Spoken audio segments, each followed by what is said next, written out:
గత వైసీపీ ప్రభుత్వంపై టీటీడీ పాలక మండలి సభ్యుడు భానుప్రకాష్ రెడ్డి తీవ్ర స్థాయిలో ఆగ్రహం వ్యక్తం చేశారు. వైసీపీ హయాంలో అనేక అవినీతి కార్యకలాపాలు జరిగాయని ఆరోపించారు. శ్రీవారి ప్రసాదాల తయారీలో ఉపయోగించే నెయ్యి విషయంలో కల్తీ జరిగిందన్నారు. అసలు నెయ్యి బదులు కల్తీ నెయ్యిని సరఫరా చేసినట్లు తెలిపారు. ఈ వ్యవహారంపై 1 man కమిటీ నివేదిక ఇచ్చిందన్నారు. ఇందులోనూ కల్తీ నెయ్యి వినియోగంపై నిబంధనలు సడలించబడినట్లు స్పష్టమైందని తెలిపారు. అప్పటి పాలకులే దీనికి బాధ్యులని పేర్కొన్నారు. దీనిపై సమగ్ర విచారణ జరిపి ఎవరిని వదిలిపెట్టే ప్రసక్తి లేదని స్పష్టం చేశారు.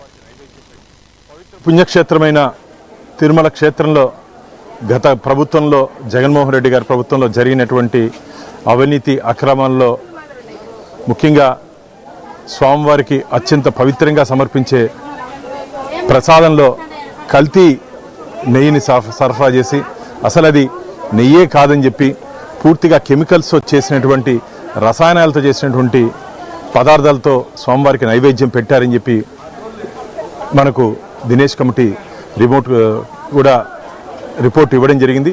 ముఖ్యంగా ఆ రోజు ఉన్నటువంటి ధర్మకర్తల మండలి అప్పుడున్నటువంటి నియమ నిబంధనలు సడలించినటువంటి కారణంగా అప్పుడున్నటువంటి ఈఓ సింగాల గారు, ధర్మారెడ్డి గారు, దాని తర్వాత కరుణాకర్ రెడ్డి గారు, సుబ్బారెడ్డి గారు వీళ్ళందరూ ఈ మహాపాపంలో భాగస్వాములుగా భావిస్తున్నాం.